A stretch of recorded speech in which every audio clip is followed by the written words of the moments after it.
Imagine this, inside your DC-DC converter device there are circuits, and then there is this tiny device which make thousands of decisions every second to control the output voltage. Without this, your output voltage is going to be just haywire. So what we call this tiny brain.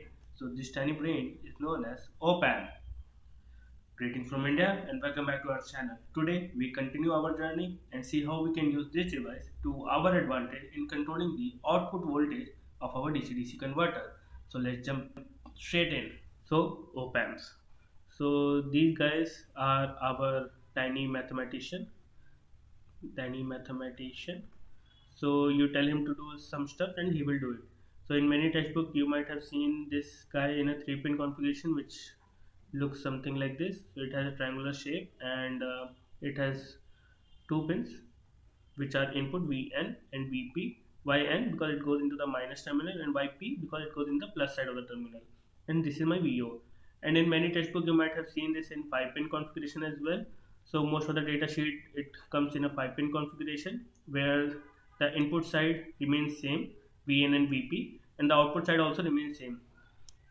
The two additional pin are our VCC and our minus VEE. So why C and E? So it is made generally op-amp can be made using two technologies. A transistor one which is consists of base, collector and emitter, and this is my transistor BJT I will write, and this is my CMOS technology which consists of gate, drain and source. So since if a MOSFET is made from this technology, the C and E represent collector and emitter. If it is made from CMOS, it will be represented as VDD and VSS. So these are the two technologies. So these are my supply pin, and in short, I will represent why these pins are necessary. And now my VO and my VI remain the same. So these are the two configuration you might have seen. What does my input represent? So Vn is generally called as inverting input, and Vp is called as non-inverting input. So non-inverting input I will write input and non-inverting input, and Vo is my output voltage. So it is my output voltage, right?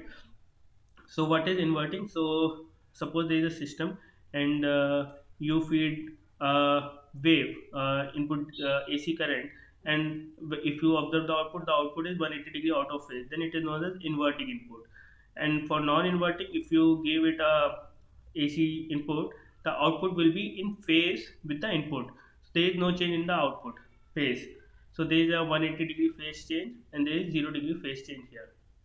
So that is why inverting and non-inverting comes from. So now if we look at how the output is related to my input, we look the definition. So the definition generally says the op-amp is designed with high gain, and we can represent Vo as amplified version of Vin. So high gain means if you are on the input side, this is my input Vi, you feed it and you see the output, it will be gained. The voltage will be in gain. So how much the gain will be? It is represented by this A. So A is the amplification factor, or in some textbook you can see this as opamp, open loop gain, right? And what is my Vi? So my Vi is equal to Vn minus Vp. It is the difference of the input voltages. So this is my formula for Vi. So that is why now I can just rewrite my statement. Vo is A into Vn minus Vp. So here you see the amplification is on the difference. So that is why sometimes op-amp is also called as a op-amp is also called as difference amplifier, because it amplifies, this is the amplification factor, the difference of the input voltages. Okay, so now what is the use of VCC and VEE? So now op-amp can operate in two ranges. So these are my saturation region and linear region. So these are the two ranges which op-amp can operate, operation point, right? So how does that look like? So this is my graph, here is my input signal and here is my output signal. So this is my region.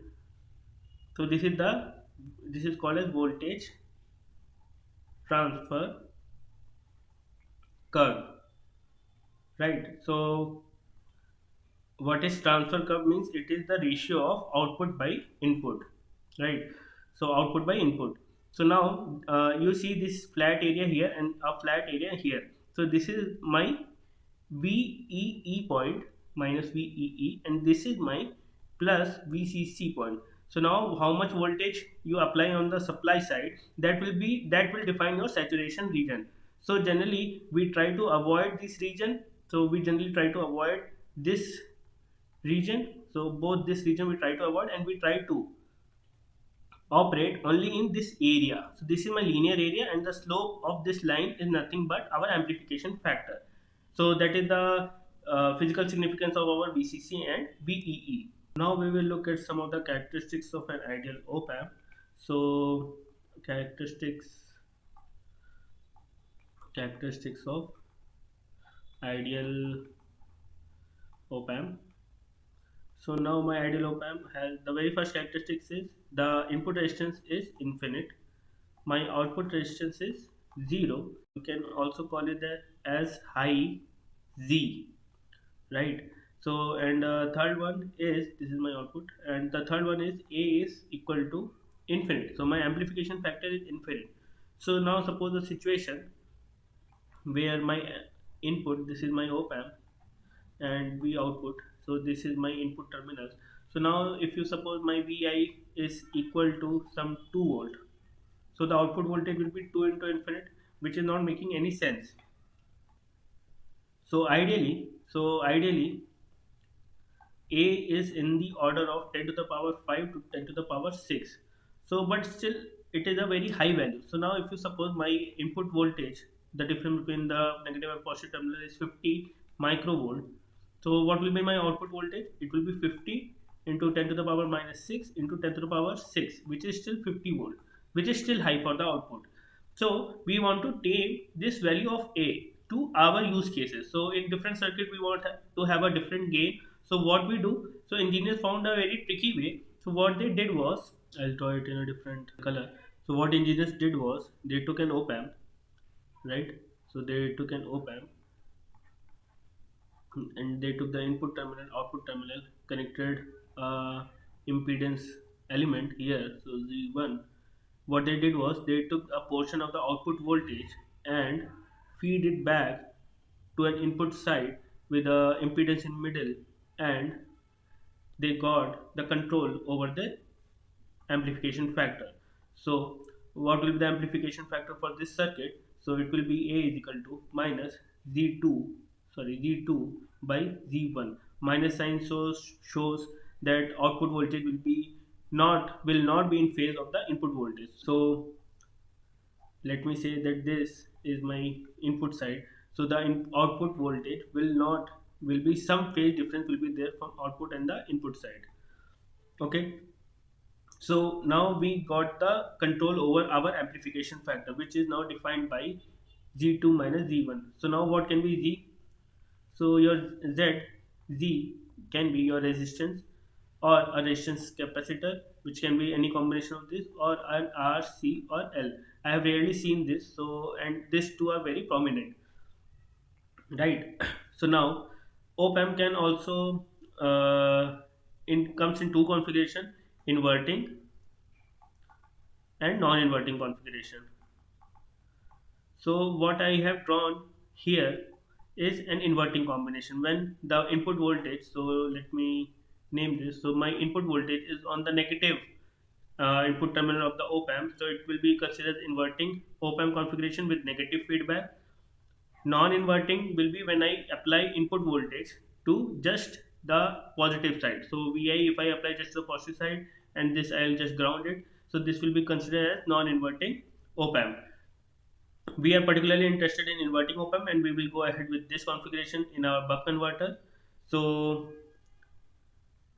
and by the way, this configuration, where we take the output and take a portion of the output voltage and feed it back to the input voltage, this we call as negative feedback.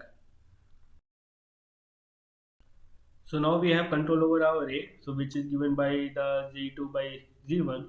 Now, and we know how negative feedback, why negative feedback is necessary in op-amp, right? To control our input voltage from infinity to some value which we can control. But engineers are worried about two things. So I'll just draw my op-amp again. So engineers are just worried about two things.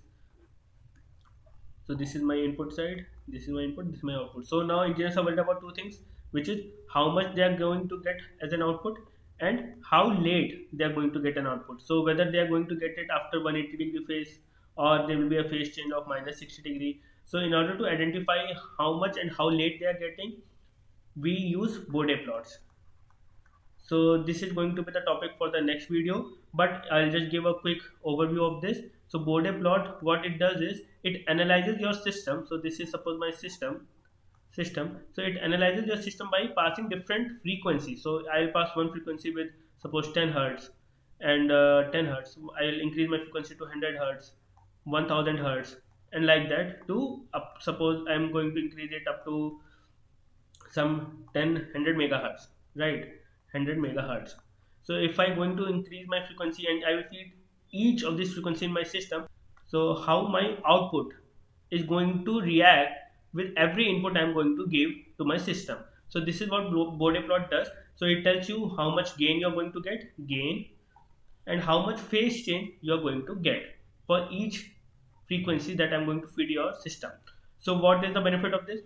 So for example, you take op-amp with negative feedback. So what I need to do is I need to give it a impedance Z2, and I'll just erase this, and I'll give certain impedance. So let's say Z1 here, and I will apply my input voltage. So what it does is it gives a frequency, different frequencies at the input side, and it sees what will be my output. So there can be chances where my output is attenuated. Attenuation means my input is 1 volt, this is my 1 volt, so my output will be lower than 1 volt. So this is attenuation. Or it can happen that voltage might increase, right? So if my input is 1 volt, my output can be more than 1 volt. So this is what we get from Bode plot, and this is what gain means. Now if I give my input here, right? So after what will be the phase change of my input. So how late we are going to get is defined by our phase. So if it is 180-degree out of phase, we are going to get it after the output will be like this. So my input will be 180-degree out of phase with my input. So this is the my input started here. Now I'm getting my output as this. So this is 180-degree phase change. So that is defined in Bode plot as phase change. So this is my overview of the system, and we will discuss the Bode plot in our next video. So if you have any doubt in op-amp, since we are all learning, so you can write it in the comment section below, and I'll try to answer that. And stay tuned for our next video on the Bode plot. Till then, stay tuned and thanks for watching.